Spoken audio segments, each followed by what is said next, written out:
Hi everybody, meteorologist Joe Cioffi here on this Monday, for the second time on this Monday, April the 16th, 2018, coming up on 6 o'clock Eastern Time, as we continue to deal with this major storm that we've been pretty much dealing with since last Thursday. And of course, it played out in grand form today over my area, getting 3 to 4 inches of rain over a large stretch from eastern Pennsylvania, more so in New Jersey, though. New Jersey getting hit pretty hard. 3 to 4 inches of rain everywhere except the Northwest. Southeastern New York, over New York City.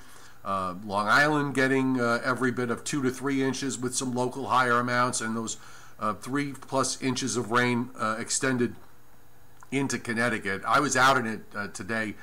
It was blinding. I had visibilities down to near zero. We also had screaming winds from the south that were gusting to 40 miles an hour or higher. In fact, in the last 48 hours, since the wind started Saturday night with the backdoor cold front, we had some gusts to 60. And one of the big surprises because of that, the prolonged easterly wind that then went southeast and then eventually south, was the extent of coastal flooding in New Jersey, in particular, in the central New Jersey coast in Ocean County. There was extensive coastal flooding out of this.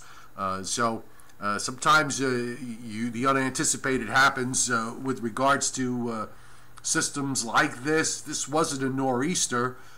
This was a backdoor front that came down, stalled, and then as the storm in the Midwest and Ohio Valley came eastward and redeveloped on the what we call the triple point, where the occluded front, the cold front, and the warm front meet.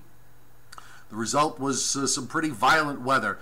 And at one point, at several points actually, starting from Friday, we had every warning and watch under the sun being played out east of the Rockies, from blizzard warnings to winter storm warnings to ice storm warnings.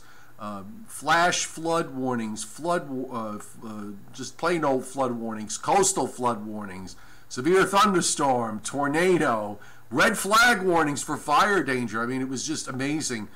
This was probably one of the, in terms of area of coverage, of geographic coverage and geographic impact, this storm really is one of the ones for the record books for the month of April, certainly, and for even many parts of the Midwest, to seeing more snow out of this, with 1 foot plus snows across Minnesota and Wisconsin than they saw in some snowstorms all winter long. Go figure. So let's take a look at what's happening right now with this storm, because it's still on the weather scene. It's still going to have some impact on our weather through tomorrow. And here's the visible satellite view of it, and you can see the rotation lifting northward very, very slowly, still getting some heavy rains across central and now into northern New England. We are also getting moisture coming off the Great Lakes, so we've got some rain and lake effect rain and snow showers at play. So the upper air low, the upper trough still has to play through, and that's not going to happen until later tomorrow. So we're going to be dealing with, at least by me anyway, a lot of lingering clouds and maybe even a couple of passing rain showers on Tuesday.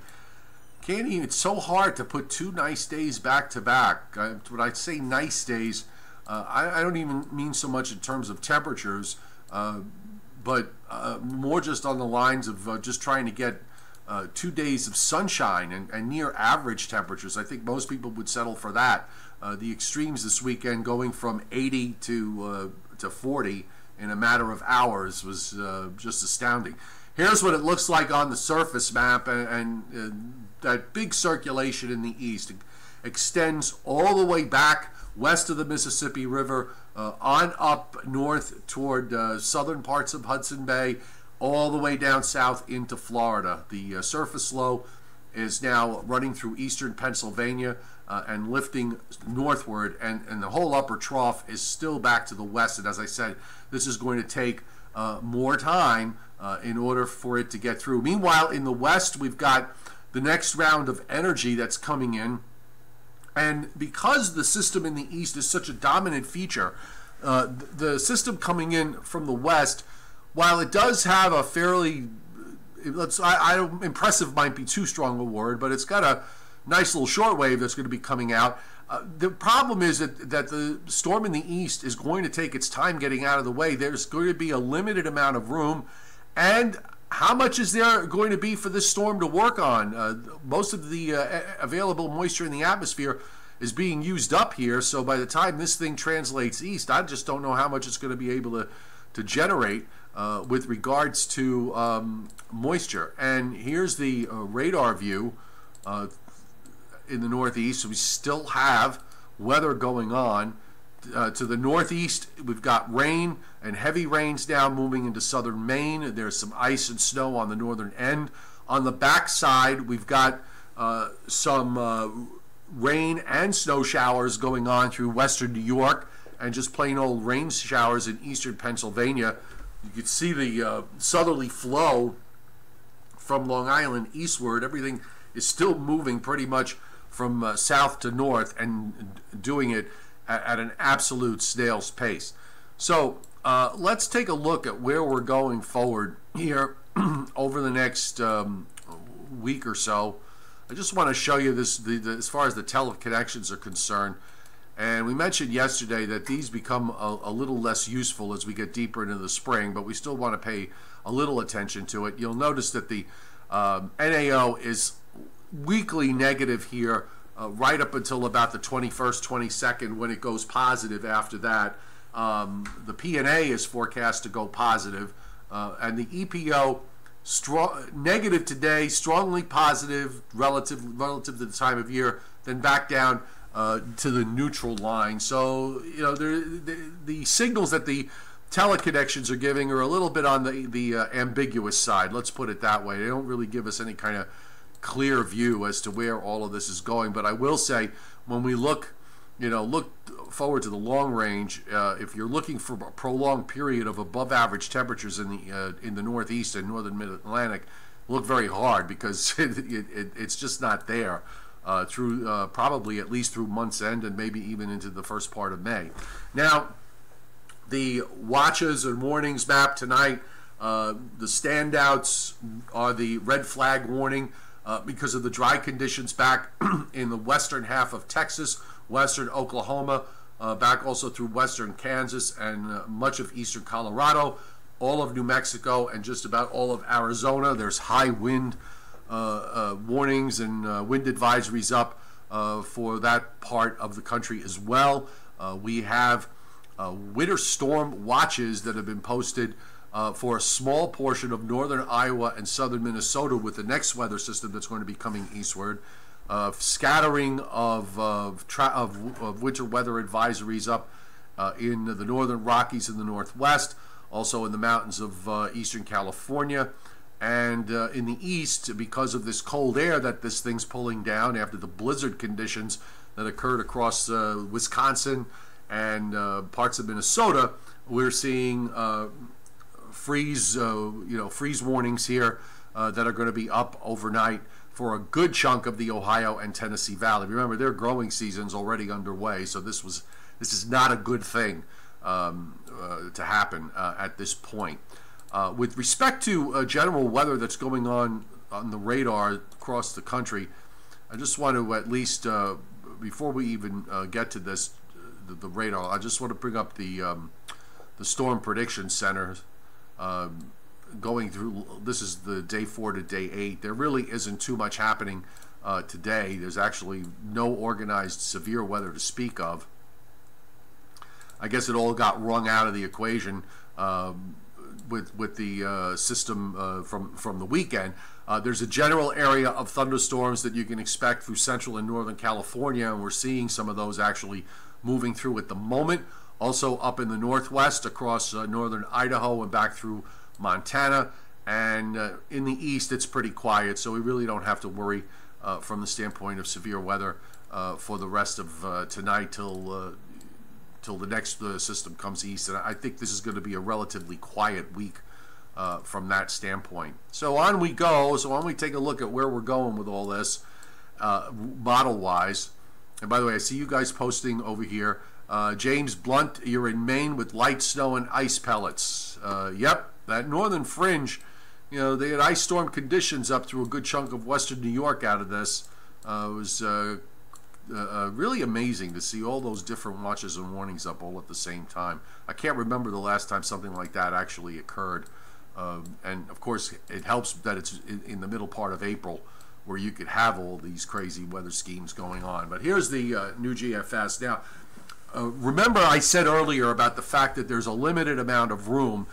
There's your energy in the west. You've got that next storm system with rain for tonight up and down from California, central and northern California northward, and of course snow in the inland areas. The low in upstate New York near Albany is still cranking. Ice in northern Maine, rain everywhere else. The heavy rain in central coastal New England, and snow that arcs back from there, going back across southeastern Canada, still over parts of the upper peninsula and even on the lower peninsula of Michigan, getting some lake effect action there, and lake effect coming off Lake Erie and also into Lake Ontario. So this is a pretty busy looking map. Almost looks like the kind of map you might see in early December, let alone instead of this time of year. But as we were saying with respect to the upper trough with this, and I'll just put the upper air on, you see this wrapped up cutoff that's in the eastern part of the United States. I mean, that's a really vigorous vortex. It's going to take until Wednesday, and even on Wednesday, it still has a presence in northern Maine, only getting into southeastern Canada Wednesday evening. And here's the next system moving along. And again, the question of room here, you still have the upper trough sitting over New Brunswick, and this thing is pushing to the east, so there really isn't as much room. And by the way, look at the difference. Even though this trough does try to swing around and sharpen, how much is it, you know, how much of that is going to how much of is there going to be for it to work on? That's the other question in my mind. I just don't know that there's going to be that much for this system to work on. But look at the difference in terms of the structure of the depth of this trough, the trough that's in the east now, and the one behind it. I mean, it really is just night and day. It's so much weaker. Its extent, you know, very limited. If you notice this weekend, and I'll just back it up. This was on yesterday. Of course, we got the severe weather. You could see the huge stretch from the upper low in Iowa down into the western Gulf where the upper trough is. And here at this point yesterday evening, running axis pretty much from southeastern Minnesota down into the panhandle of Florida. So you had this really long line of thunderstorms that ran from the Florida Keys all the way up into central Virginia, and then heavy rains that from there arced back northwestward through eastern Ohio and into the cold air, into the colder air in northern Michigan, and back through the upper peninsula in Michigan and Wisconsin. Completely different from what we're seeing with this next system, which just kind of moves along, and then part of the old trough reforms back to the west south of James Bay and kind of tries to swing it around here. But again, it's a whole different upper air scenario that we're dealing with going forward. So let's take a look at what this means from the standpoint of the overall surface pattern. And we'll come back to today. So, you know, we're still getting a very cold, unstable flow into the northeast on Tuesday, which is going to mean clouds. Here's your next low on Wednesday morning in northeastern Missouri, and actually some fairly steady snow is being indicated in northern Iowa, southern Minnesota. That's where we have that winter storm watch up. And then the low kind of comes straight east. The primary low wants to go into western New York. There is there's a bit of a secondary that'll probably develop off the New Jersey coast, but you can see the precip here is very light, and then that low moves on out. And I'm thinking actually that once this is done, we may actually have some quiet time here in the east, and maybe this weekend looks pretty good, provided that the subsequent system coming in from the west behaves itself and, you know, takes a southern track. And I think that's what it looks like. And I'm particularly paying attention to this because next Sunday I'm going fishing for 3 days in northern Connecticut. I really don't want, I want a very simple, I'll settle for 3 days with temperatures up in the upper 50s and low 60s while I'm standing in a 40-degree river. Okay, I just don't want to deal with any kind of major storms. I'm going to take, my stuff with me, but I want to relax and keep my live streams to a minimum if I have to, and my website post to a minimum if I have to. So, I got my fingers crossed, and if I looked at the old run of the GFS. Just let me move it back. Sorry, hang on 1 second, folks. Let's go. I went back 2 runs. So let me just back it up. So the run from earlier today kept that next low, another low for early next week, well to the south across the southeastern Florida, and really no impact to me. Because right now it's all about me and my time off. So I have my priorities straight. I haven't had a vacation in a while. Let's take a look at what's going on in Europe. We mentioned yesterday that there really isn't too much happening. The overall pattern this week was going to trend to warmer than average temperatures. We're getting some rain in Ireland thanks to a very intense ocean low.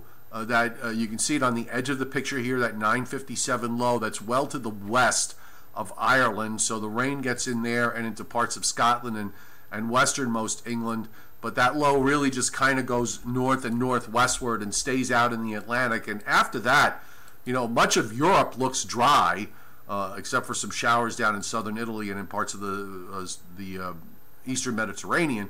But really, the pattern this week overall for Europe and the British Isles overall looks pretty good, right in through next weekend.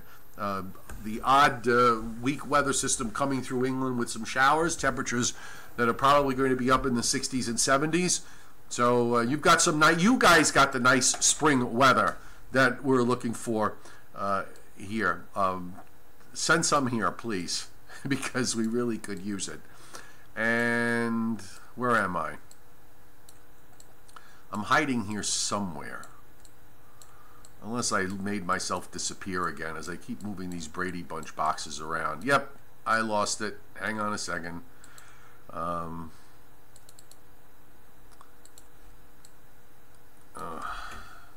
see if I can bring it up this way. Nope, that's not working.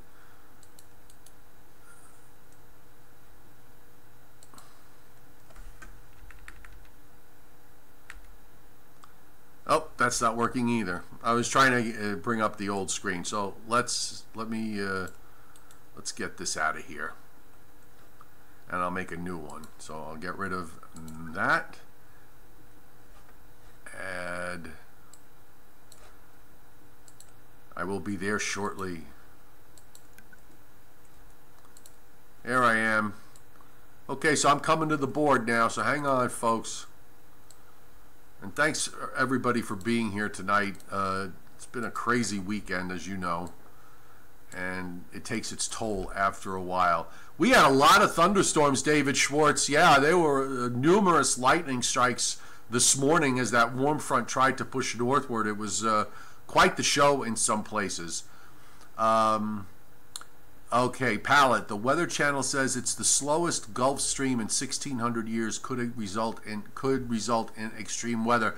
There actually has been there have been a few news stories about this over the last few days regarding the slowness of the Gulf Stream, and the overturning of water in the Atlantic is at its slowest pace, since they apparently have some very good ways of measuring it now, and this could have some implications over the long term. But I would hesitate to come to any conclusions about this until we see how it plays out. Raymond is back on, the severe weather hunter for upstate New York, up near I-90 in Albany. Going to be your time pretty soon, and of course this weekend was pretty crazy up your way. Just checking out some of your comments. Yeah, there was quite a bit of flash flooding that went on throughout southwest Connecticut, the Hudson Valley, across into New Jersey, northeastern New Jersey. Out of this, it was crazy. And Tom Bear, wild night last night. Temperatures falling and then rising after that. It was crazy. We had temperatures. I dropped down to 35 in central Long Island, coming back down from temperatures that were in the 70s the day before, down to the 40s within 2 hours time. Then we got down to 35 last night. This morning when I left for work, it was in the upper 50s, and we had wind gusts of 50 to 60 miles an hour on top of 3 inches of rain. I mean, it was just nuts, just absolutely nuts. D.O. Nandkumar, very windy outside, heavy rain this morning, flash flood warning numerous times. Yep, they were certainly, the Weather Service was certainly kept busy with everything that went on. I'm scrolling back up to the beginning. I want to make sure I didn't miss any questions here and comments. You didn't get the wind up your way, pal. Sometimes that happens. Sometimes the wind doesn't mix down in situations like this. The boundary level, you go up about 500 or 1,000 feet or higher, and you get those winds are gusting up at that level. But sometimes, especially when you've got cold air like you did wedging down, it takes work for it to sort of mix down at the surface, and it isn't always successful. But I can tell you this: the wind you didn't get is the wind I got. Okay. Let's see. Timothy Veltman, gusts of 74 miles an hour in the Petersburg Pass east of you in Rensselaer Hills. 70 miles an hour in Knox in the Albany Hill towns. Bennington, also very strong winds in Bennington, Vermont, with damage. Yeah, this has been certainly a storm that's going to go down in the record books. So look, we'll keep it short tonight. This way I can take a little bit of a break. We'll have the Joe and Joe show tonight at 9:15 on Facebook, and we'll recap some more about this whole thing and where we're going to go in the medium and long term. But it looks like at least we're going to get a break from some extreme weather. In the meantime, you can check out the latest website posts on meteorologistjoecioffi.com. If you're new to my YouTube channel tonight, welcome, and do subscribe to my YouTube channel, which is absolutely free. I live stream once a day and sometimes twice or 3 times today. Today we had 2 of them. Shelly Man Studios, yes, thank you. I got my hair cut today. I managed to get there in the driving rain. I was not going to break a hair appointment, and my hair was totally out of control. It needed to be done. Besides, I wanted it cut in time for the fishing trip, which I will be leaving for on Sunday morning. So thank you very much for noticing. I really appreciate it. All right, folks, have a great evening. We'll see you later, hopefully on Facebook at 9:15 with my colleague Joe Rayo. If not, we'll see you tomorrow at 6 o'clock Eastern.